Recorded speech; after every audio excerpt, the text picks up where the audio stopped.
Hello everyone and welcome back to Rob Mac Plays here on the Epic Failure server. This is, I think it's episode 4 already here. Just wanted to cover, want to finish up this charging station today.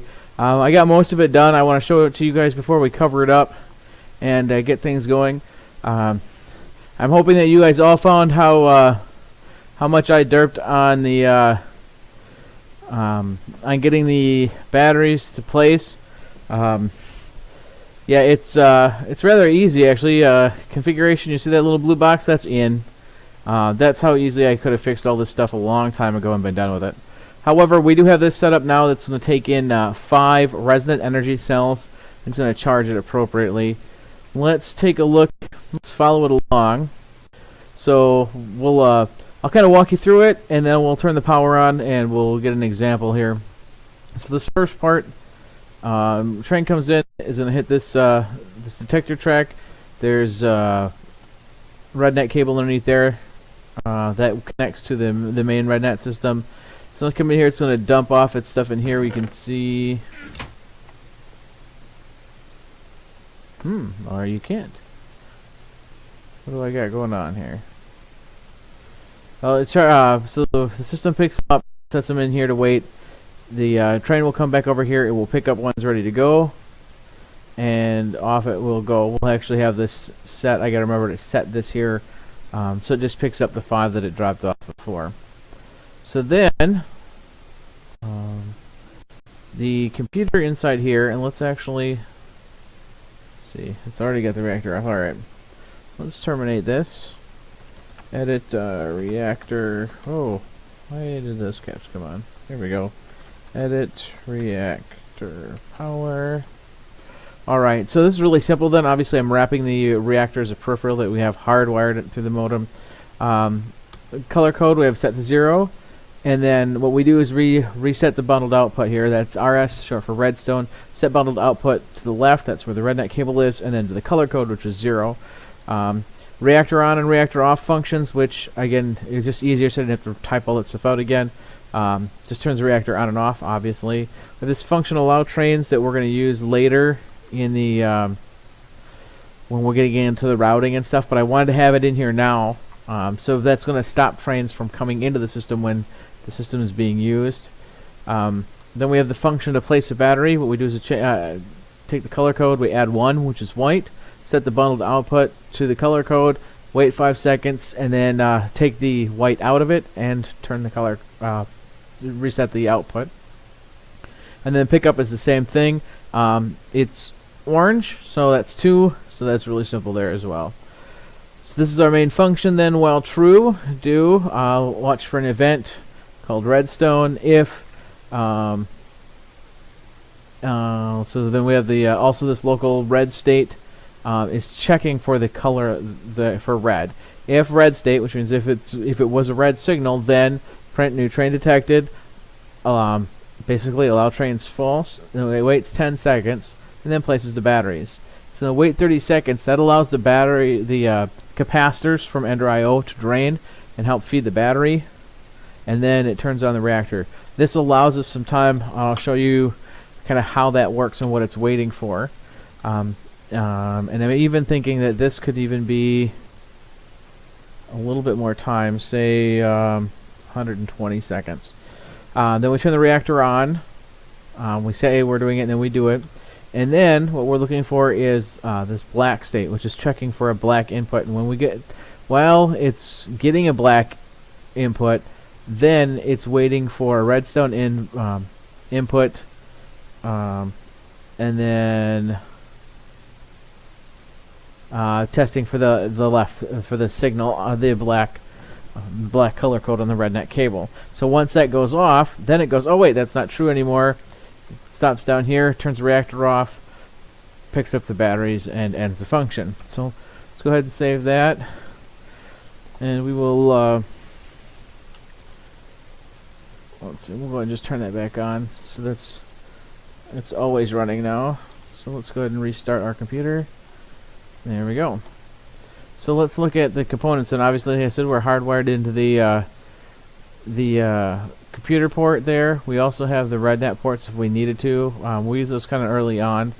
In this case, right now the reactor is off. Here we have our ME controller and chest. Right now, that's where our resonant energy cells ended up. So let's go ahead and pick them up, and then we can simulate all this here in a second. And then while it's functioning, we'll go up there. Let's drop these in the chest. 2, 3, 4, 5. And we'll head... Like I said, I wanted this room to kind of just be a sealed off room. This simulates that signal there. So what we also have then is we have buried here, and you just kind of saw it in the wall earlier, you have this power monitor. Now this is where the concern was, is that we got to get these, the capacitor bank storage is not the resonant energy cells, that's this 260 million here. But the system is looking at this capacitor bank here, which we're probably actually going to double up, because that right now we can only get 5,000 in and out. And that's at increments of 500. So if I took this one here and added it in, then my input and output go a little bit higher, and so does the max range on this. So see, now I'm at 6,000 in and out. So something we can definitely increase. But what we look at when we're looking at this block here is this here. So when it's less than, and I can even say, you know, put it at a higher number, when it's less than 85, turn the signal on, and then it's not going to turn the signal off until 95. And I actually have that set to the black. So that's that black signal it's waiting for. It says, oh, we need power, and then when it says we don't need any power anymore, that turns off, and that's what completes that loop and turns the reactor off. So here you can see we got these placed. There's a decent amount of cable hidden in here. A lot of this again is going to be hidden. This is the return batteries there, and then we have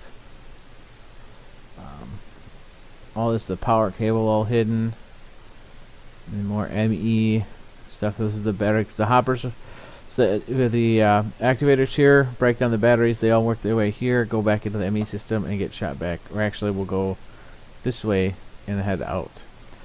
We have a Steve's factory manager handling the import of stuff here.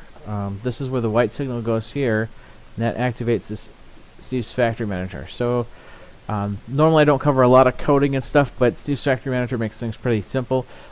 We set up a trigger, set it to let's see, where do we do that?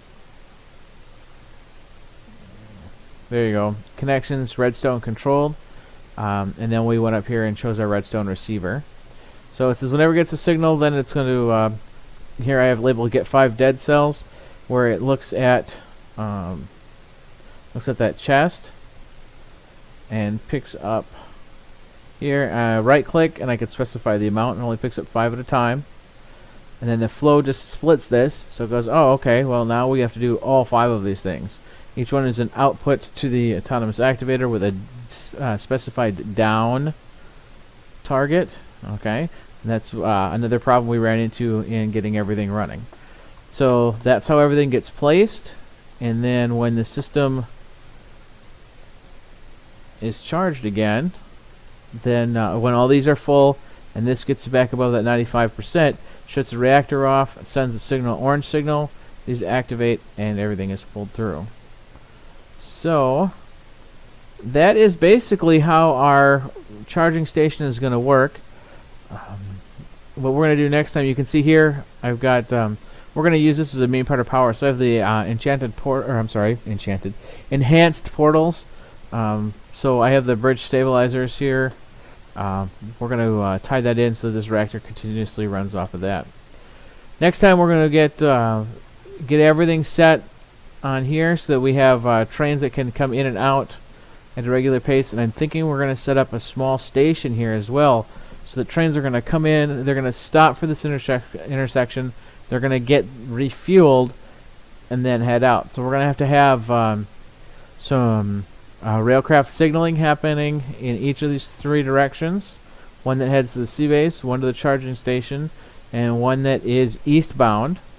And we'll kind of, for now, just plan on going to the farms. which have been doing excellent, by the way. We'll check those out here real quick since we got a little bit of time. This has been this is overpowered like crazy. I mean, the only thing I could do to make this any more overpowered is to throw in some time torches. This is just crazy. I mean, look at this. And it doesn't take long. Matter of fact, you can see here I've got extra seeds already because the system's filling up down there. But definitely every day when I come in, I've got to empty this, and it's probably about 4 diamond chests by the time it collects all the stuff around here. So this system will be very busy. So when we get everything built, we're going to have to get the signaling together. So I think that's our next plan over here when we get back to working on the farms, is just to build the floors up, or at least that top level floor. That's going to be the control floor.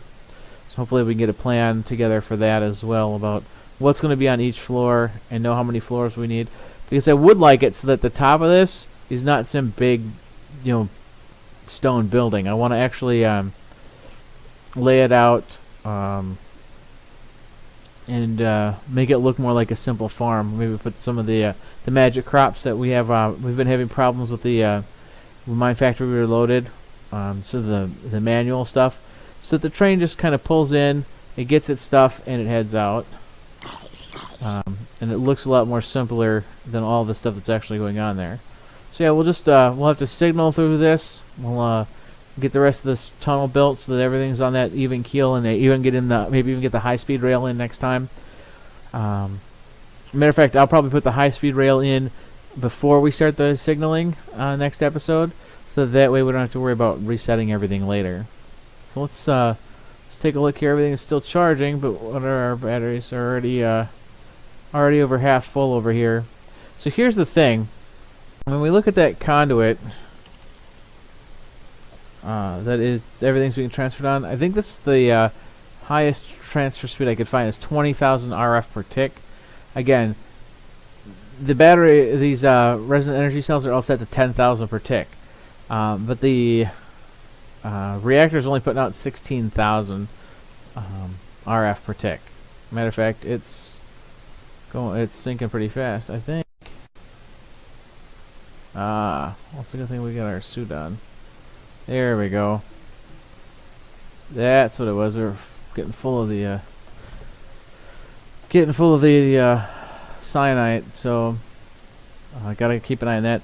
Again, this is all gotta get automated yet, as far as the input and output of this, and it going to get its stuff. So we'll definitely have that. But this is very expandable at this point. We can either put more reactors in, or we can build bigger.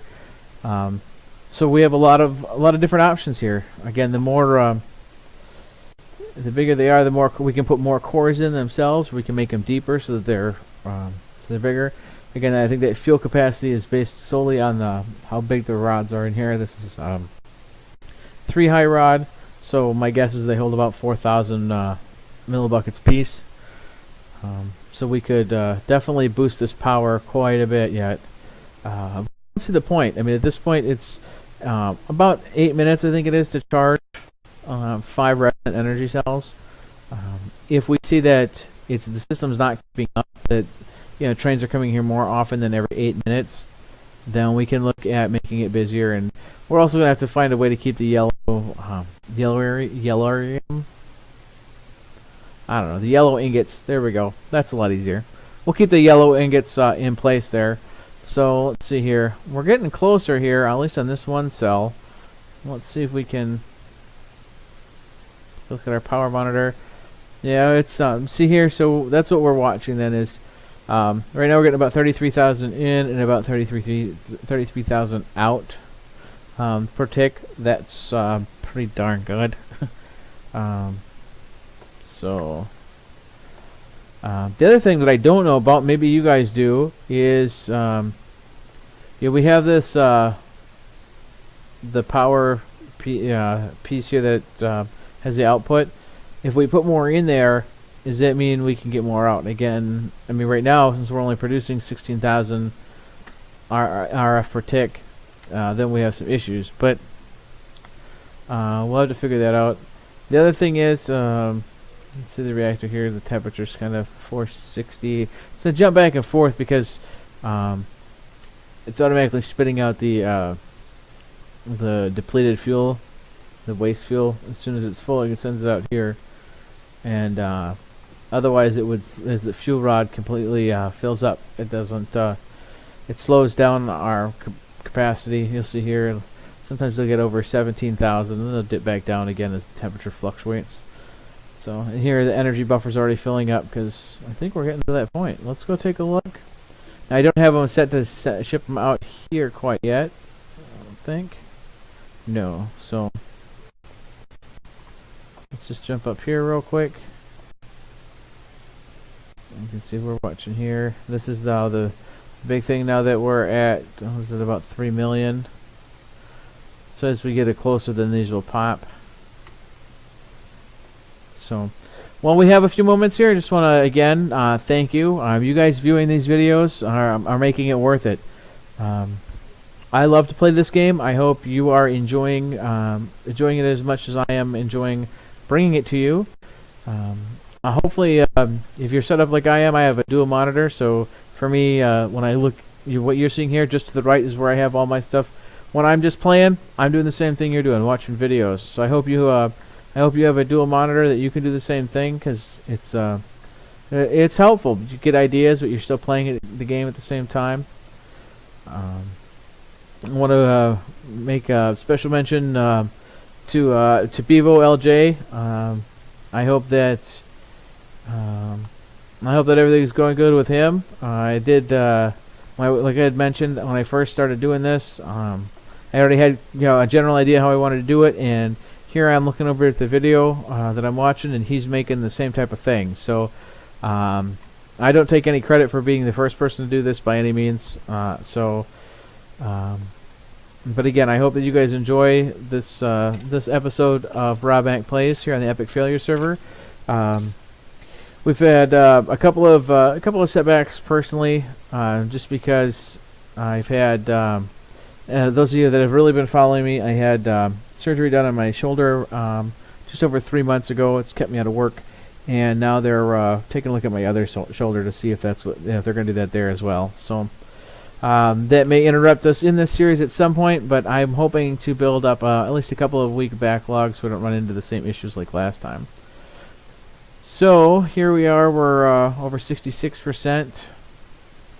Thinking maybe putting some lamps or display screen or something here too. Maybe in the office where we could have just sat there and it'd be kind of cool to see what they do. See that baby zombie on my screen. I want to go kill it. But we're getting close enough here that I want you guys to see. I'm crossing my fingers too. It should help. Again, back here is where everything should end up here in that ME chest. I'm almost thinking I could go without the ME chest. Just because there's no reason why anything else would be in here. I could just strip this down and export it over there and be done. But we may need it in the future for, like I said, the automating of the fuel for the reactor. So here we are. We're getting in the last 10% there. So there they go. You see that? And the activators are running. If we wait here, there they shut off. They all get in here. You saw that one kind of quickly disappear, and there they are. So now, if I take one, I'm hoping that I can set this up on the camera and not screw it up. Precision export bus. I'm assuming that's what I want. Always active. You can move single items. Put this in, and it's going to go down. The question is, did these other ones come out of there or not? They did. So then, presumably they're all sitting here, and when this gets pushed along, Railcraft is such a great mod, but sometimes it's made pushing carts a little bit more difficult. But presumably I'll have to go in here and be like, okay, yeah, you're not exactly that either. It's going to get pushed on because it's exactly nothing at the moment. Did it pick everything up though? It did. So we'll just tell it, look, you get the light when you've got exactly... I'm thinking 5 will work, but sometimes because of how quickly things load, we might have to set it at a lower number and send it out and see what happens. Just because we don't want it to take too many out. But there we go. So that is it for this episode, episode 4 of Rob Mac Plays on the Epic Failure server. I do hope that you've enjoyed everything that we've been doing here. And if you have any comments, please tell me what you think. Let me say, hey, Rob, this looks like crap, man. Let's fix this up. Or, hey, this would have worked better. I'm just a person like you playing this game, so let me know. If you have better ideas, I would like to incorporate them. If you have some mods that are in this mod pack, then that we haven't got to yet that you'd like to see, again, let me know, because I mean, hey, this is all everything we can do to make everything work and have fun with it. We definitely appreciate it. So with that, for Golden Zombie, Diamond Zombie, C-Die-A, and again, Sneaky Lawn Gnome, we appreciate you coming to watch us here on the Epic Failure server. And hey, have fun.